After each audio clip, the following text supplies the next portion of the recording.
할렐루야. 귀한 수요 목자 모임, 오늘도 귀한 시간, 이 시간 함께 하신 우리 귀한 목자님들 주님의 이름으로 환영합니다. 세상이 아무리 요동칠지라도 우리에겐 주님이 있으므로 우리가 안전하며 또한 우리가 하나님을 의지하며 나갈 수 있는 줄로 믿습니다. 이 시간 함께 그 의지의 마음, 우리 하나님만 바랍니다, 그렇게 고백하며 나갔으면 좋겠습니다.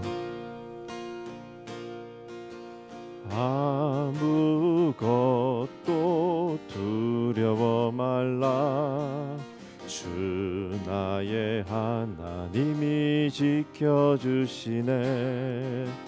놀라지 마라, 겁내지 마라. 주님 나를 지켜주시네. 아무것도 두려워 말라. 주 나의 하나님이 지켜주시네.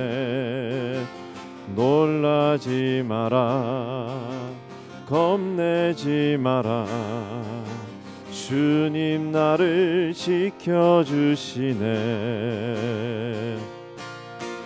내 맘이 힘에 겨워 지칠지라도 주님 나를 지켜주시네.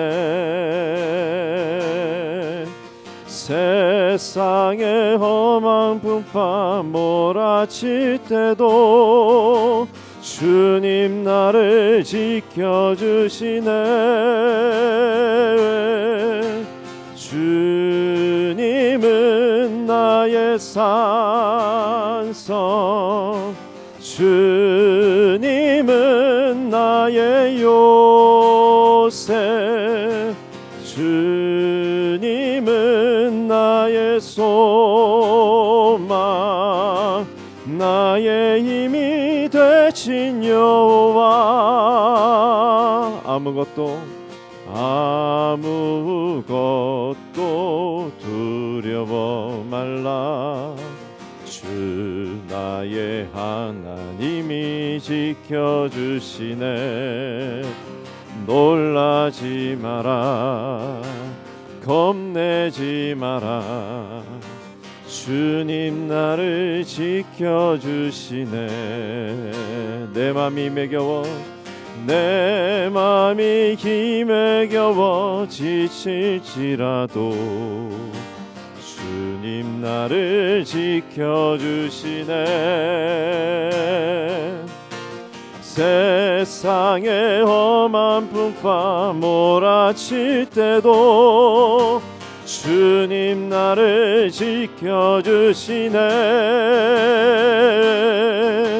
주님은 나의 산성,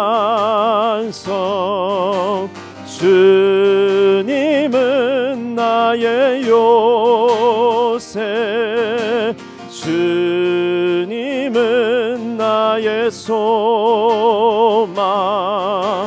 나의 힘이 되신 여호와.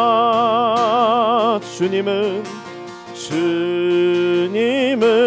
나의 산성, 주님은 나의 요새, 주님은 나의 소망, 나의 힘이 되신 여호와.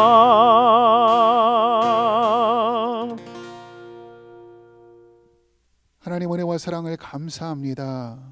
오늘 귀한 수요 목자 모임을 통하여 우리에게 하나님 말씀으로 충만한 은혜를 채워주시니 진심으로 감사합니다.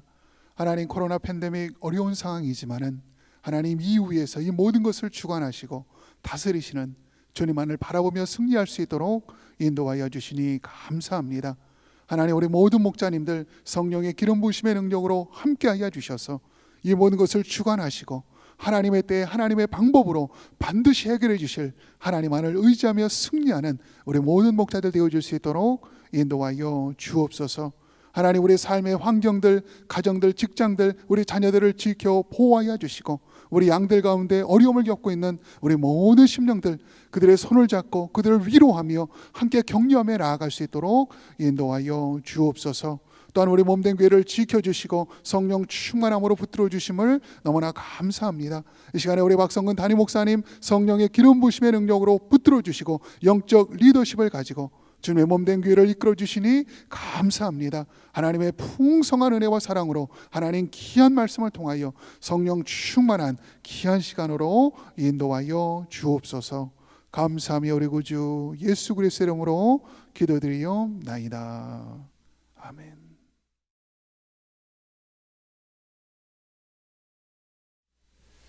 할렐루야. 우리 귀한 목자님들 또 주 안에서 만나 뵙게 돼서 반갑고 또 감사합니다. 벌써 1월 중순을 지나가려고 하네요. 코로나가 많이 이렇게 퍼져가고 있는데 건강 꼭 지키시고 조심하시기 바랍니다.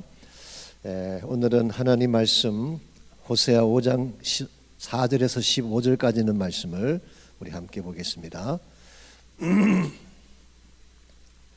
호세아 5장 5절부터입니다. 5절부터 15절까지 제가 봉독하겠습니다.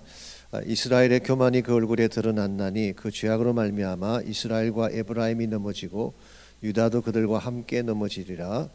그들이 양떼와 소떼를 끌고 여호와를 찾으러 갈지라도 만나지 못할 것은 이미 그들에게서 떠나셨음이라. 그들이 여호와께 정조를 지키지 아니하고 사생아를 낳았으니 그러므로 세 달이 그들과 그 기업을 함께 삼키리로다. 너희가 기브아에서 나팔을 불며 라마에서 나팔을 불며 벳 아웬에서 외치기를 베냐민아 내 뒤를 쫓는다 할지어다. 불하는 날에 에브라임이 황폐할 것이라. 내가 이스라엘 지파 중에서 반드시 있을 일을 보였노라. 유다 지도자들은 경계표를 옮기는 자 같으니 내가 나의 진노를 그들에게 물같이 부으리라. 에브라임은 사람의 명령 따르기를 좋아하므로 학대를 받고 재판의 압제를 받는도다. 그러므로 내가 에브라임에게는 조음 같으며 유다 족속에게는 썩이는 것 같도다. 에브라임이 자기의 병을 깨달으며 유다가 자기의 상처를 깨달았고 에브라임은 아수르로 가서 아렙 왕에게 사람을 보내었으나 그가 능히 너희를 고치지 못하겠고 너희 상처를 낫게 하지 못하리라. 내가 에브라임에게는 사자 같고 유다 족속에게는 젊은 사자 같으니 바로 내가 움켜갈지라. 내가 탈취하여 갈지라도 건져낼 자가 없으리라. 그들이 그 죄를 뉘우치고 내 얼굴을 구하기까지 내가 내 곳으로 돌아가리라. 그들이 고난 받을 때에 나를 간절히 구하리라. 아멘. 가장 무서운 팬데믹 이런 제목으로 제가 말씀을 준비했습니다. 요즘 가장 우리의 주목을 끄는 단어가 팬데믹이라는 단어죠. 이 팬데믹이라고 하는 것은 사실 헬라 말이죠. 팬이라고 하는 것은 all 모두란 뜻입니다. 그리고 데모스가 사람이란 뜻인데요. 합쳐서 팬데믹이라는 단어가 나왔습니다. 문자 그대로 모든 사람에게 주어지는 질병을 우리가 팬데믹 그렇게 부릅니다. 세계 보건기구에서 이 팬데믹을 선포할 때는 그 유행의 정도가 두 대륙을 넘어섰을 때 보통 팬데믹을 선포한다고 합니다. 그래서 단계로 이야기하자면은 1단계에서 6단계까지 있는데 마지막 6번째 단계가 됐을 때 팬데믹을 그렇게 선포하게 됩니다. 역사를 보게 되면 14세기에 유럽에 그 패스트가 왔죠. 흑사병이 왔을 때에 유럽 인구의 약 3분의 1이 죽었다고 할 정도로 엄청난 팬데믹이 일어났죠. 스페인 독감이라고 1918년도에 일어난 팬데믹입니다. 이것은 5천만 명을 죽게 하는 엄청난 재앙이었습니다. 1968년도에 홍콩 독감이라고 100만 명이 세상을 떠나는 그런 팬데믹이 있었죠. 그리고 최근에는 2020년 코로나 바이러스 때문에 다시 또 WHO가 팬데믹을 선포를 했습니다. 이와 같은 것이 팬데믹인데요. 인류 역사상 가장 오래되고 가장 많은 사람을 병들게 만들었던 팬데믹이 무엇인지 혹시 아십니까? 그게 바로 교만이라고 하는 질병입니다.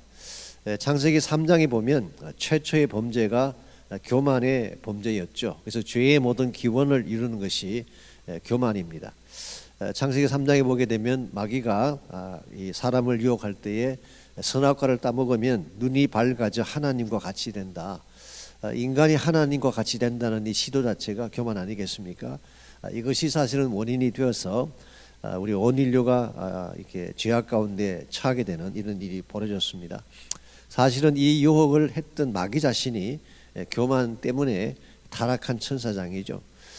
이사야 14장에 보게 되면 너 아침의 아들 계명성이여라고 그렇게 지칭을 했습니다. 이 계명성이라고 하는 것이 라틴 말로 루시퍼라고 하는 단어가 되죠. 그래서 일반적으로 우리가 사탄의 명칭 중에 루시퍼라는 말을 쓰는 이유가 이사야 14장에 그 명칭이 나오기 때문에 그렇습니다. 이사야 14장의 그 역사적 배경은 바벨론 왕에 대한 말씀처럼 보이지만 내용을 가만히 들여다보면 이 바벨론 왕에게 해당된다기보다는 더 다른 차원인 것을 알 수가 있죠. 그래서 이게 하나님의 그 나라 부분에서 천사장이었던 루시프가 하나님까지 높아지려고 시도하다가 타락한 그 사건이 바로 사탄의 기원이 되었습니다. 그래서 가장 높은 구름에 올라가서 지극히 높으신 이와 같아지리라. 지극히 높으신 이가 하나님을 말하는 것이죠. 천사는 천사의 위치가 있고 아무리 천사장이라고 하더라도 피조물인데 하나님의 위치까지 높아가려고 하는 이게 교만이죠. 이것이 사실은 모든 죄의 근본 원인이라고 말할 수가 있겠습니다. 이것이 사탄의 기원이고 죄가 이 땅에 들어오게 된 기원이기 때문에 이 교만에 대한 문제를 다루지 아니하면 우리가 하나님 앞에 바르게 설 수가 없습니다. 이런 면에서 오늘 본문의 주제를 가장 오랜 역사를 가진 무서운 질병이 교만이다. 이것을 치유하려면 마음의 근본을 바꿔야 된다. 그렇게 적었습니다. 본문으로 들어가셔서 오늘 본문은 호세아의 두 번째 설교로서 교만에 대한 문제를 다루고 있다. 교만이란 무엇이며 왜 이것이 무서운 질병인지 말해보라 그랬습니다. 먼저 5절을 보면 이스라엘의 교만이 그 얼굴에 드러났나니 그 죄악으로 말미암아 이스라엘과 에브라임이 넘어지고 유다도 그들과 함께 넘어지리라 그랬죠. 이 교만이라고 하는 것은 단순히 마음이 높아진다, 잘난 척한다 그런 뜻만은 아닙니다. 교만의 근본 그 핵심은 그 하나님의 자리에 자신이 앉는 것을 말하는 것입니다. 그래서 하나님 대신 자신이 인생의 주인이 되는 것이 교만의 핵심 내용이죠. 그래서 교만에 빠지게 되면 하나님을 무시하든지 하나님을 버리게 돼 있습니다. 쉽게 표현하면 하나님 없이도 살 수 있다라는 마음을 갖게 되는 것이죠. 그리고 하나님께 영광을 돌려야 되는데 본인이 영광을 받게 되는 것, 이게 바로 교만이 가지고 있는 위험한 부분이죠. 사실 이것이 말씀드린 것처럼 사탄의 본성입니다. 그러다 보니까 하나님이 가장 미워하시는 죄가 교만이에요. 물론 다른 죄도 하나님께서 다 미워하시지만 교만은 하나님이 가장 싫어하고 미워하시는 죄. 이 교만의 병에 걸린 사람치고 넘어지지 않은 사람이 없어요. 다윗도 사실은 그 병에 걸린 것입니다. 그가 좀 나라가 부강하고 잘 되었을 때에 범죄하지 않습니까? 이 교만함은 하나님이 보이지 않습니다. 그래서 하나님을 늘 의식했던 그 다윗이 하나님을 보지 못하고 자기 마음대로 했던 이유도 교만이 가져온 결과죠. 사울 왕 같은 경우는 더 말할 필요가 없습니다. 그가 자기 이름을 높이기 위한 기념비를 세우지 않았습니까? 히스기야 왕이 실패한 것도 교만이죠.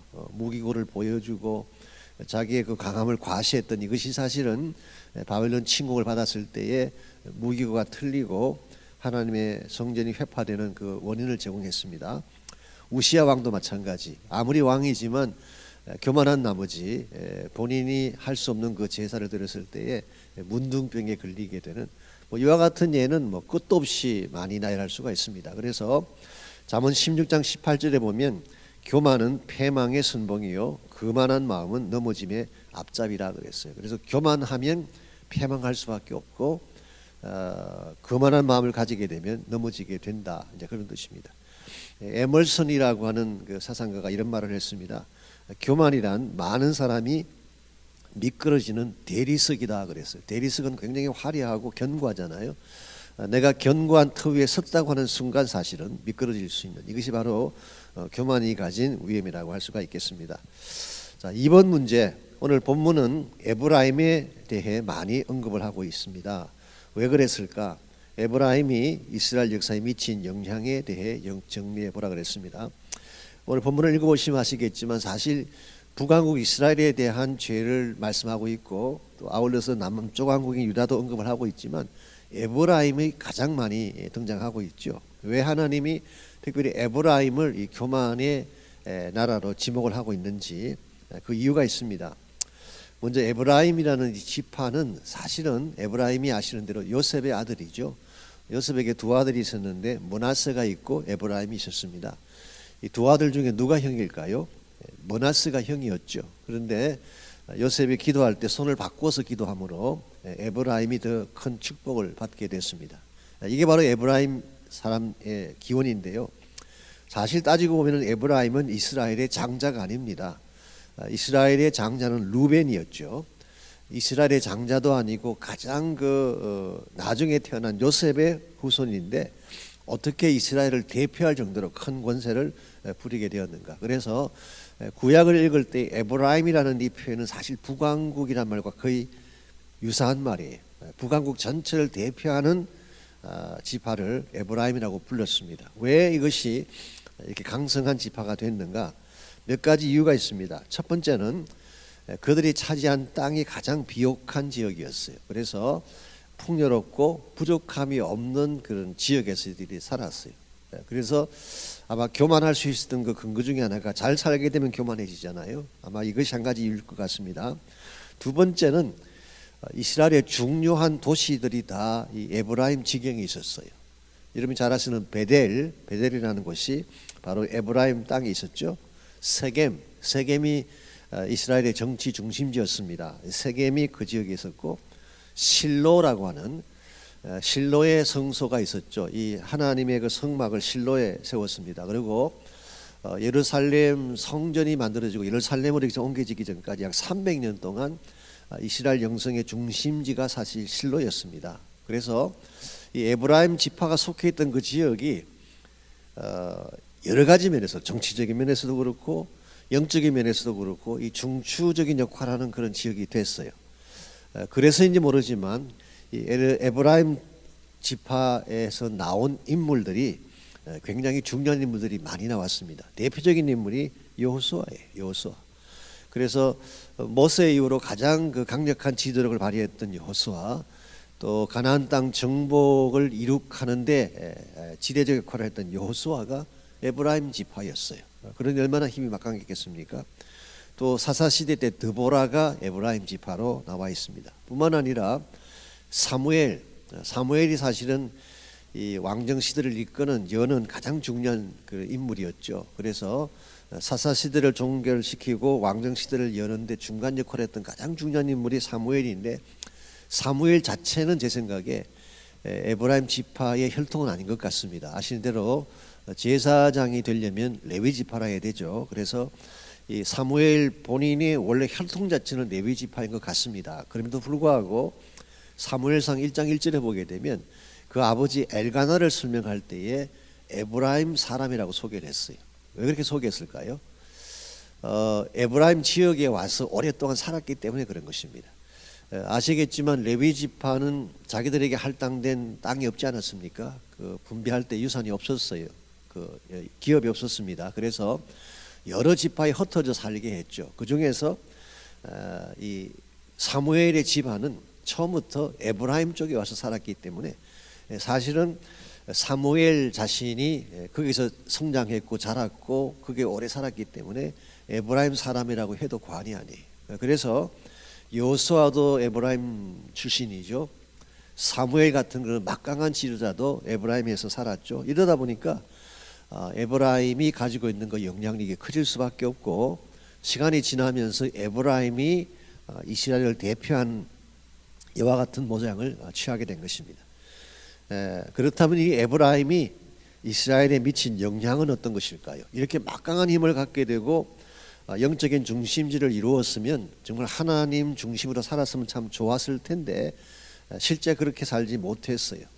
성경 기록을 보게 되면 사울 왕이 다윗을 핍박을 많이 했지 않습니까? 그때에 사울 왕을 지원하고 도왔던 대표적인 지파가 에브라임 지파였어요.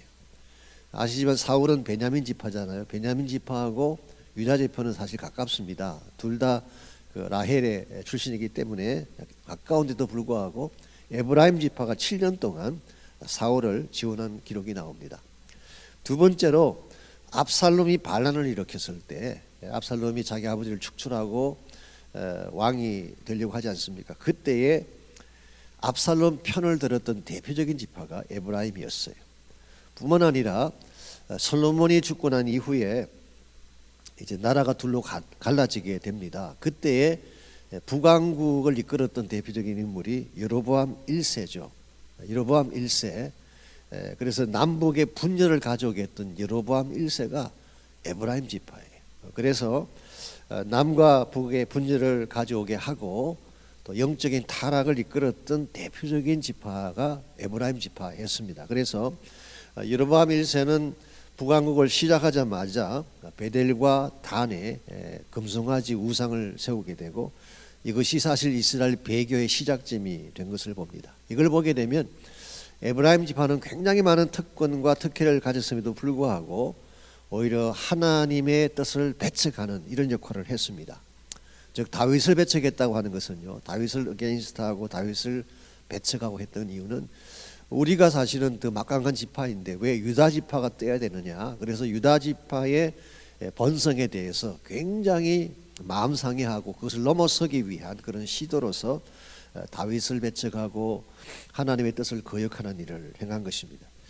여러분, 다윗을 배척한다고 하는 것은요, 궁극적으로는 하나님의 나라를 배척하는 것 같은 것입니다. 이 다윗 왕조가 결국 메시아닉 왕조이고 하나님의 나라 왕조인데 여기에 대해서 계속 딴지를 걸고 어게인스트하고 여기에 대해서 공격을 하는, 이게 바로 마귀가 할 수 있는 가장 강력한 행동 아니겠습니까? 그래서 에브라임 지파는 하나님의 지파임에도 불구하고 실제 그들이 행했던 내용들은 사탄을 따라서 행했던, 그래서 사탄이 가지고 있던 하나님 자리를 대신하기를 원했던 그 교만함이 에브라임의 마음 가운데 깊이 뿌리 내리고 있다, 그렇게 말할 수가 있겠어요. 그래서 오늘 본문에서 특별히 교만에 대한 죄를 지적하면서 에브라임을 계속 언급하는 이유가 이런 배경 때문에 그런 말씀을 하고 있는 것입니다. 3번 문제, 교만은 팬데믹처럼 모든 사람들의 마음에 파고든다. 교만하면 어떤 현상이 일어날까 그랬어요. 먼저 6절을 보면 그들이 양떼와 소떼를 끌고 여호와를 찾으러 갈지라도 만나지 못할 것이다 그랬어요. 양떼와 소떼를 끌고 여호와를 찾는다는 것은 사실 제사 드린다는 말입니다. 그래서 제물들을 가지고 하나님께 나가서 제사를 드리는데 하나님 만나 주시지 않겠대요. 이미 그들을 떠났기 때문이에요. 이 말이 의미하는 바가 뭘까요? 제사는 드리는데 형식적인 제사를 드리는 것을 말하는 것입니다. 그들 마음의 중심에는 하나님에 대한 경외심도 없고 사랑도 없는데 소떼만 몰고 오고 양떼만 몰고 오면 제사일까요? 우리 교만하게 되면 일어나는 첫 번째 현상이 예배를 드리지 않게 됩니다. 기도를 중단하게 돼요. 그래서 우리 삶 가운데도 예배가 점점 중단되어지고 기도를 하지 않게 된다면 나도 모르는 가운데에 교만이 찾아온 것입니다. 기도한다는 것은 내가 할 수 없다는 것을 고백하는 거 아닙니까? 하나님의 도움이 필요하다는 걸 고백하는 것인데 하나님 없이도 살 수 있다는 마음이 마음속에 들어오게 되면 기도를 안 하게 되죠. 그래서 이 예배 형식화, 이것이 교만할 때 드러나는 첫 번째 증상이라고 할 수가 있겠습니다. 두 번째가 7절에 나오는데요, 그들이 여호와께 정조를 지키지 아니하고 사생아를 낳았다고 했어요. 이것은 바로 우상 숭배를 말하는 것이긴 하죠. 우상 숭배를 한 것을 의미하는 것이긴 한데 사생아를 낳았다는 이 표현은 조금 의미가 다릅니다. 우상을 숭배함으로 말미암아 우상과 더불어 어떤 후손을 남긴 것을 말하는 것입니다. 여기 말하는 사생아는 하나님께서 택하신 하나님의 자녀와 상반되는 그런 개념으로 생각하시면 돼요. 자, 하나님은 하나님의 자녀들을 통해서 하나님의 나라를 이루고 하나님께서 기뻐하시는 그 뜻을 행하기를 원하시는데 여기에 어게인스트해서 사생아를 만들어내고 하나님의 백성이 아닌 사람들을 모아서 하나님을 대적하려고 하는 이 시도가 바로 교만이 이끌어낸 시도예요. 그래서 여러분이 창세기 11장에 보게 되면 이 사람들의 숫자가 늘어나고 그 많은 사람들이 이렇게 모이기 시작했을 때에 신할 평지에서 바벨탑을 만들지 않습니까? 이 바벨탑을 만든 그 이유가 뭔가요? 하늘까지 닿기 위해서 만들었어요. 하늘까지. 즉 하나님과 비기기 위해서 바벨탑을 만든 것입니다. 그래서 바벨탑을 만들 때 수많은 사람들이 바벨탑 주변에 모여들어 왔어요. 사실 이것이 고대 사회이긴 하지만 바벨론 종교의 출발점이고 하나님 나라를 어게인스트하는 사탄 제국의 출발점이라고 할 수가 있어요. 그래서 오늘날 소위 말하는 하나님을 뺀 세계 정부, 그 같은 맥락이라고 할 수가 있겠습니다. 이것이 교만이 가져오게 되는 두 번째 결과라고 할 수가 있겠습니다. 세 번째 결과가 11절에 나오는데요. 에브라임은 사람의 명령 따르기를 좋아한다 그랬어요. 하나님의 명령 따르는 것을 좋아하는 것이 아니라 사람의 명령 따르기를 좋아하는, 즉 사람의 의견이나 뭐 유명세를 탄다든가 박수랄지 오늘날 소위 말하는 뭐 여론이죠, 오피니언들, 이런 걸 더 따릅니다. 그 대신 하나님 명령은 무시해요. 중요한 것은 하나님의 명령인데 하나님의 명령은 무시하면서 사람들의 명령은 따르는, 이게 하나님을 떠난 교만이 남기는 결과라고 할 수가 있겠습니다. 12절을 보시게 되면 그러므로 내가 에브라임에게는 좀 같으며 유다 족속에게는 썩이는 것 같다 그랬어요. 이게 좀 해석하기 좀 어려운 말씀 중에 하나인데요. 내가라고 하는 것은 하나님을 말합니다. 하나님을 좀으로 비유를 하고 있습니다. 좀이 선다, 좀 먹는다 그런 말 하잖아요. 좀. 그리고 하나님을 썩이는, 무엇인가를 썩게 만드는 그런 존재로 설명을 하고 있죠. 근데 사실 이 말은 정확하게 해석을 하면은 하나님 자체가 어떻게 좀이 될 수가 있겠습니까? 하나님 자체가 어떻게 썩게 만드는 존재일 수가 있겠어요? 이것은 에브라임을 포함한 그 이스라엘 백성들 자체가 좀처럼 그 마음속에 썩어져 가고 있는 사실을 지적한 것입니다. 그래서 하나님이 실제로 그 원인자가 된 것이 아니라 그들의 죄악이 좀을 먹듯이 그들을 파괴시켜 나가는 것을 설명한 것이고, 하나님은 그들이 계속 교만한 가운데 하나님을 떠나가기 때문에 그냥 그것을 내버려 두었다. 그래서 우리 로마서에 나오는 God gave up, 그 케이스로 보는 것이 더 옳을 것 같습니다. 그래서 이 교만이라고 하는 그 죄는요, 좀이 먹어 들어가듯이 우리 심령 가운데 서서히 파고 들어와서 결국은 썩게 만드는 역할을 하는 것이 교만입니다. 여러분, 무서운 질병일수록 소리 없이 찾아와요. 오히려 내가 아파하고 금방 아픔을 아는 것은 무서운 질병이 아니에요. 뭐 팔이 부러졌다든가 다리가 상했다든가 뭐 이런 것들은 금방 아프잖아요. 그러니까 금방 치료할 수가 있어요. 근데 교만이라고 하는 이 죄는 나도 모르는 가운데 서서히 찾아오기 때문에 나도 모르게 죽는 것입니다. 이게 더 무서운 질병이에요. 그래서 오늘 본문에 나타난 이 에브라임의 교만 혹은 이스라엘의 교만이라고 하는 것은 하나님 자리에 본인들이 앉는 것인데요. 그렇게 하게 되면 결국 그들은 패망할 수밖에 없는, 죽을 수밖에 없는 이 사실을 오늘 성경이 밝히고 있습니다. 그래서 4번 문제, 이스라엘이 교만한 결과 어떤 일들이 그들에게 일어나게 됐는가? 8절에서 10절, 14절을 읽고 대답해 보라 그랬는데요. 8절을 보시면은 너희가 기브아에서 뿔나팔을 불며 라마에서 나팔을 불며 벳 아원에서 외치기를 베냐민아 내 뒤를 쫓는다 할지어다. 여기 뿔나팔을 분다는 표현이 나오죠. 이 뿔나팔이라고 하는 것은 전쟁을 알릴 때 부는 나팔을 말합니다. 그래서 이스라엘 지역에 라만이 벳 아웬이다 이스라엘 지역입니다. 특별히 벳 아웬이라는 이 지역은요, 사실 베델을 말합니다.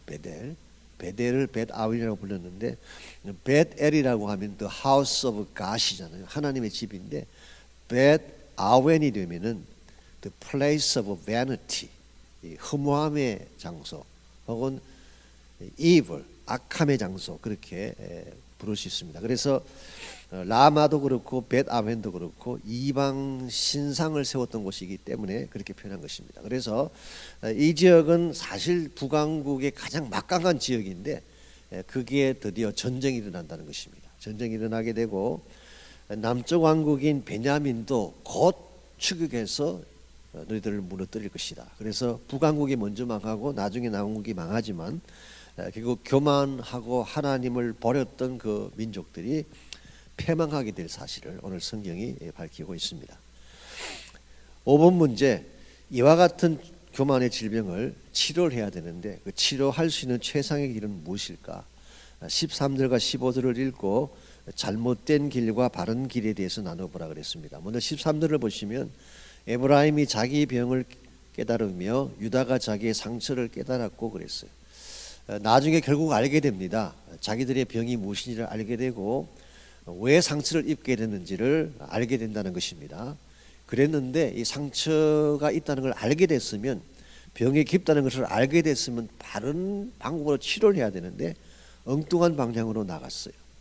에브라임은 아수르로 가서 아렙 왕에게 사람을 보내었으나 그가 능히 너희를 고치지 못하겠고 너희 상처를 낫게 하지 못하리라. 역사적으로 보게 되면요, 사실 북왕국 이스라엘은 아수르가 침공을 해왔을 때에 애굽에 요청을 했습니다. 애굽에 요청을 했어요. 남쪽 왕국인 유다도 아시지만 우리 이사야서의 배경이 된 북왕국하고 시리아가 서로 연합해서 공격을 했을 때에 아수르에게 요청을 했어요.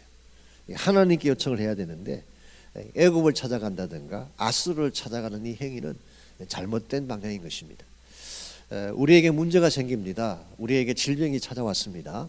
그때에 바른 치료자를 찾아가야지 해결이 주어지는 것인데 엉뚱한 자를 찾아가면 고쳐질 수가 없는 것입니다. 그래서 북왕국도 잘못된 방향으로 갔고 궁극적으로 남왕국도 잘못된 방향으로 갑니다. 나중에 남쪽 왕국이 망하게 된 근본 이유 중에 하나가 애굽을 의지하다 망했잖아요. 바벨론에게. 이와 같은 것들을 볼 때에 우리에게 질병이 찾아올 수가 있고 문제가 생길 수는 있는데 이걸 치료하려면은 바른 방향으로 가야 되는 것입니다. 그렇다면 우리의 병을 고칠 수 있는 바른 길은 무엇일까? 15절에 보시면은 나와 있습니다. 그들이 그 죄를 뉘우치고 내 얼굴을 구하기까지 내가 내 곳으로 돌아가리라. 그들이 고난받을 때에 나를 간절히 구하리라 그랬어요. 이 말씀은 진짜 너희들이 죄를 뉘우치고 내 얼굴을 구하지 아니하면 이 문제를 해결할 수 없다, 이런 뜻이죠. 그래서 우리가 우리에게 주어진 이 교만의 죄, 또 그것으로 말미암아서 하나님을 떠났고 나라가 망하게 되고 우리 삶 자체가 전부 붕괴되게 된 이 모든 문제를 해결하려면은 15절에 있는 것처럼 죄를 뉘우치고 하나님의 얼굴을 구해야 돼요. 그래서 1차적으로는 너의 죄를 뉘우치는 것, 두 번째는 내 얼굴을 구하는 것. 이 하나님의 얼굴을 구한다는 것은 하나님의 은혜를 구하는 것이죠.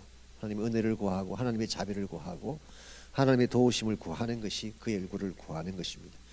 이와 같이 하게 될 때에 하나님께서 치유를 해주시는 것이지 아수르나 애굽이나 세상이 절대로 우리 문제를 해결해 주지 못한다. 이 사실을 오늘 성경이 밝히고 있습니다. 역대하 7장 13절 14절 여러분 잘 아시는 말씀이죠. 거기에도 동일한 그 내용이 나와 있습니다. 혹시 하늘이 닫히고 비가 멈춘다든가 또 메뚜기 떼들이 토사물을 다 먹는다든가 또 전염병이 온 땅에 유행하게 될 때, 쉽게 말하면 기근이 찾아오고 경제적인 위기가 찾아오고 전염병이 가득 차게 됐을 때를 이야기하는 것입니다. 요즘 우리가 겪고 있는 것과 비슷한 상황이죠. 팬데믹. 이와 같은 때가 주어졌을 때에 어떻게 너희들이 해야 되느냐. 하나님의 이름으로 일컫는 너희들이, 저 크리스찬들을 말합니다. 예수 믿는 사람들, 하나님의 백성을 말하는 것이죠. 너희들이 악한 길에서 떠나서 스스로 자신을 낮추고, 악한 길을 떠난 후에는 스스로 자신을 낮추고 기도하여 내 얼굴을 구하면 내가 하늘에서 듣고 그 죄를 사하고 그 땅을 고칠 것이다, 그렇게 말씀하셨어요. 그러므로 사실 문제의 해결자는 하나님 한 분밖에 없고 그 문제를 해결할 수 있는 다른 방법은 지금이라도 악한 길을 돌이키고 우리 죄를 뉘우치고 겸손하게 엎드려서 하나님을 구하는 것, 이거 외에는 길이 없다는 것입니다. 그래서 6번 문제를 보시면 교만은 그 뿌리가 깊기 때문에 쉽게 다스려지지 않는다. 교만의 질병을 고치려면 무엇이 필요할까 그랬습니다. 지금 말씀을 드렸는데요, 먼저 6절 말씀을 근거해서 마음의 근본을 깨뜨려야 된다. 형식적으로 양떼 몰고 오고 소떼 몰고 온다고 되는 문제가 아니에요. 내 마음의 근본을 깨뜨려야지 해결이 시작되는 것입니다. 죄를 뉘우치는 것이죠. 두 번째는 바른 치유자를 찾아야 된다. 하나님만이 치유자이시다, 이 사실을 아는 것입니다. 세 번째는 주님의 얼굴을 구하는, 주님의 은혜를 구하는 이것이 우리가 가지고 있는 교만을 처리하고 회복으로 가는 길이라고 말할 수가 있겠습니다. 그래서 오는 주일날 제가 이 교만의 그 문제와 교만의 해결책에 대한 말씀을 설교로 준비를 하려고 합니다.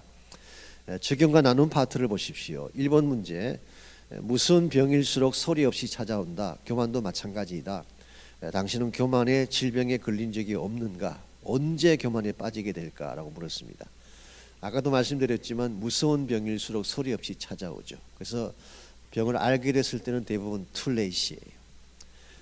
암 중에서도 가장 무서운 암이 암이 걸린 걸 모르게 찾아오는 암이에요. 그게 가장 무서운 것입니다. 교만이 그와 유사한 성격을 가지고 있습니다. 나도 모르는 가운데 찾아와서 나를 죽이게 되는, 나를 넘어지게 하는 이게 교만인데요. 여러분은 교만에 걸린 적이 없을까요? 여러분 자신은 인식하지 못하지만 있을 거예요. 저도 있고 우리 모두에게 다 있어요. 일반적으로 교만이라는 이 질병은 언제 걸리게 될까요? 내가 좀 모든 걸 잘했을 때 걸리게 됩니다. 내가 어렵고 고통 가운데 있을 때는 교만의 병에 걸리는 것이 확률이 적습니다. 그런데 무엇인가가 잘 풀렸을 때, 아까도 말씀드린 것처럼 다윗이 언제 범죄했나요? 진짜로 군사력이 막강해지고 나라가 안정되어지고 모든 게 편안하게 되었을 때 다윗의 마음속에 교만이 파고 들어간 것입니다. 그게 사실은 우리의 아내를 취하고 살인, 거짓죄를 범하고 이 모든 게 거기서 일어난 것입니다. 두 번째는 나의 능력을 신뢰할 때 교만이 찾아옵니다. 내가 할 수 있다는 그 자신감, 이게 필요하긴 하죠. 오늘 세상은 그걸 자꾸 강조합니다. 내가 할 수 있다, I can do it, positive thinking 그런 이야기를 많이 하는데요. 내가 할 수 있다는 것이 지나치면 교만해지게 돼요. 물론 내가 할 수 있는 부분이 있겠죠. 그럴지라도 하나님을 디펜드 해야지 우리가 건강한 삶을 살 수 있는 것입니다. 그래서 솔직히 말하면 우리가 할 수 있다고 말을 하지만 실제로 할 수 있는 게 없어요. 진짜 어려운 문제, 중요한 문제는 우리 힘으로 안 됩니다. 하나님이 도와주셔야 돼요. 그래서 우리가 이와 같이 스스로 뭘 좀 했다든가 자신감이 넘친다든가 무엇이 잘 될 때일수록 우리 자신을 돌아보는 자세가 필요하다고 생각합니다. 두 번째로, 하나님은 교만을 가장 싫어하신다. 왜 그럴까? 교만에 빠지면 흔히 일어날 수 있는 증상들에 대해서 나눠보라 그랬습니다. 하나님의 교만을 싫어하는 가장 큰 이유는 이것이 마귀 짓이기 때문에 그렇습니다. 마귀의 핵심이 바로 교만이에요. 두 번째는, 교만은 하나님을 대적하는 행위입니다. 그래서 하나님을 밀어내고 내가 그 자리에 앉는 행위이기 때문에 하나님 교만을 가장 싫어하죠. 그래서 하나님 영광을 탈취하고 내가 그 영광의 자리에 오르게 되면 이건 하나님을 밀어내는 것이 되는 것입니다. 그래서 하나님이 가장 싫어하는 것이 교만이에요. 교만하게 되면 일어날 수 있는 여러 가지 많은 정상들이 있겠죠. 아까 제가 많이 나열해 드렸는데요. 그 중에 대표적인 것이 예배가 형식화되어집니다. 예배를 드리는데 경외심이 없어. 하나님을 두려워하는 마음이 없어요. 아무렇게나 드리는 것입니다. 두 번째는 기도가 멈춰지게 됩니다. 교만한 사람 기도하지 않아요. 내 능력으로 할 수 있다고 생각하는 사람은 기도 안 해요. 그래서 본인은 절대 교만하지 않다고 이야기를 하시지만 진짜 중요한 일이 왔는데 기도하지 않는 걸 보면 사실 교만하신 거야. 이걸 우리가 깨닫는 것이 참 중요합니다. 혹은 나의 위치를 자꾸 벗어나는 것. 일반적으로 우리가 뭘 하다 보면은 내가 좀 각광받고 싶고 내가 대접받고 싶고 뭐 그런 마음이 우리에게 있잖아요. 이게 지나치게 되면 교만으로 갈 확률이 상당히 많습니다. 그래서 이와 같은 것들이 자꾸 나타나기 시작할 때에 나도 모르게 교만의 병에 걸리겠구나 생각을 하고 겸손으로 돌아가는 것이 지혜로운 것입니다. 3번 문제, 형식적인 예배만으로 마음의 질병이 치유되지 않는다. 하나님이 원하시는 제사는 어떤 것일까? 시편 51편 17절을 함께 읽고 참된 제사에 대해 나누어 보라 그랬습니다. 거기 보게 되면 하나님께서 구하시는 제사는 상한 심령이라 하나님이여 상하고 통회하는 마음을 주께서 멸시치 아니하시리라 그래서 이 다윗이 고백한 것이죠. 다윗이 범죄한 후에 회개하며 기록했던 시편이 몇 개 있는데 그 중에 대표적인 것이 시편 51편이죠. 하나님은 상한 심령을 원하신대. 상한 심령. 이 상한 심령이라고 하는 것은 broken spirit, 깨어진 심령을 말하는 것입니다. 정말 나 자신을 쳐서 깨뜨리고 통에 자복하고 하나님께 매어 달리는 그런 모습을 말하는 것입니다. 그래서 참된 예배라고 하는 것은 내 자아의 교만한 것을 다 깨뜨리고 하나님께 엎드려서 철저하게 하나님 중심으로 돌아가는 예배가 바른 예배라고 할 수가 있겠습니다. 그래서 요즘 사실 이 통에 자복하는 이런 그 시간들이 많이 좀 식어져 가고 있잖아요. 드물어져 가고 있잖아요. 그래서 우리도 모르는 가운데 자꾸 이런 기도보다는 다른 기도를 많이 하게 됩니다. 그래서 상하고 통회하는 마음, 참 중요한 기도이고, 하나님의 교회가 다시 그렇게 자복하며 통회하는 교회가 될 때에 오히려 하나님이 더 교회를 아름답게 만들으라고 생각을 합니다. 4번 문제, 인생의 깊은 아픔을 치료하실 분은 누구인가? 당신이 치명적인 위기를 당했을 때 제일 먼저 해야 될 일이 무엇인지 나눠보라 그랬습니다. 아시겠지만 우리의 아픔을 치료하시고 우리의 위기를 해결할 분은 하나님밖에 없죠. 그러므로 위기가 왔을 때 제일 먼저 해야 될 것이 하나님께 나가는 거예요. 다른 세상을 찾고 다른 인간적인 방법을 시도하기 전에 하나님께 나가는 것이 1차적으로 해야 될 일입니다. 두 번째는 하나님께 나의 모든 문제를 다 토로하는 것입니다. 나의 연약함도 토로하고 부족함도 토로하고 하나님의 도우심도 간구하는. 사실 우리가 이 프리텐드 하죠. 뭐 괜찮은 것처럼 문제가 없는 것처럼 이것만큼 위험한 것이 없어요. 그래서 하나님 앞에 나갈 때는 정직해야 돼요. 정직한 영으로 나가야 됩니다. 그리고 하나님의 은혜를 구하는 것입니다. 도와달라고, 하나님이 개입해 달라고 기도하게 되면 하나님께서 우리의 정말 험벌한 겸허하고도 상한 심령으로 드리는 이 기도를 응답해 주셔서 치유가 일어나게 되는 것입니다. 5번 문제, 주께로 돌아가 그의 얼굴을 구하면 하나님이 이 땅을 치유하신다. 역대하 7장 13절 14절을 함께 읽고 그 말씀을 붙잡고 기도하는 시간을 가지라 그랬습니다. 이 말씀이 사실 오늘 우리가 지금 처한 상황과 많이 이렇게 연결이 되기 때문에 13절 14절을 읽고 기도하시면 좋겠습니다. 말씀드린 것처럼 하늘이 닫히고 비가 멈추는 것이죠. 메뚜기 떼가 토산물을 먹는 경제적인 위기나 기근이 찾아오는 것입니다. 그리고 전염병이 백성 가운데 유행할 때 이게 팬데믹이죠. 그래서 지금 우리가 경험하고 있는 이게 지금 가장 유사한 것이 역대하 7장 13절 말씀이 아닌가 생각이 돼요. 그래서 이와 같은 때 할 수 있는 일이 내 이름으로 일컫는 내 백성이, 세상이 하나님께 나가서 기도해 줄 수 없습니다. 정부나 뭐 정치가들이 이런 일을 할 수가 없고 우리가 해야 돼요. 교회가 해야 돼요. 그래서 지금 팬데믹이 퍼져가고 있고 메뚜기 떼가 토사물을 먹고 있고 진짜 기근과 재앙이 찾아오고 있는데 이때 진짜 해야 될 바른 사람들이 누구냐면 우리들이에요. 우리들이 잠자고 있고 우리들이 관심 갖지 않고 있고 그냥 세상이 알아서 잘 처리해 주겠지, 뭐 정부가 우리를 구원해 주겠지, 그렇게 나이하게 생각하고 있으면 회복이 일어나지 않을 수가 있습니다. 그래서 저는 오히려 이와 같은 때이기 때문에 하나님의 교회들이 정말 내 이름으로 일컫는 내 백성 된 그 사람들이 하나님 앞에 먼저 엎드리는 운동이 좀 일어나면 좋겠어요. 악한 길에서 떠나서 스스로 낮추고 기도하여 내 얼굴을 구하면 내가 하늘에서 듣고 그들의 죄를 사하며 그들의 땅을 고치리라. 주님 약속하셨어요. 그래서 사실 이 코로나라고는 팬데믹 이것도 문제지만 우리 삶 속에 끊임없이 공격해오는 교만의 문제, 죄악의 문제, 이것 때문에 벌어지게 되는 수많은 이 황폐한 삶의 현장들, 이 모든 것들은 하나님이 다시 개입되셔야지 고침이 가능합니다. 그래서 여러분과 제가 이 사실을 잘 깨닫고 기도도 하고 또 새롭게 헌신하는 그런 기회가 됐으면 좋겠습니다. 기도 제목에 보시면은 참된 치유자이신 주님을 향해 기도하라라고 되어 있고요. 두 번째로 코로나의 빠른 통제와 안전을 위한 기도, 이것도 여러분 꼭 해주시기 바랍니다. 지금 너무나 빠른 속도로 번져가고 있기 때문에 뭐 거의 속수무책인 것 같습니다. 우리가 기도해야 됩니다. 그 다음에 같은 내용이지만 가정을 위한 기도, 자녀와 공동체를 위한 기도 꼭 해주셔서 힘든 때에 우리 가정이 흔들리지 않고 자녀들이 흔들리지 않도록 좀 꼭 기도해 주시기를 바랍니다. 또 한 주간 여러분께서 가정에서 또 삶의 터전에서 건강 꼭 유의하시고 또 하나님의 보호하심 가운데에 승리하는 모든 우리 목자님들과 가정 되시기를 바랍니다. 제가 한번 기도하고 마치겠습니다.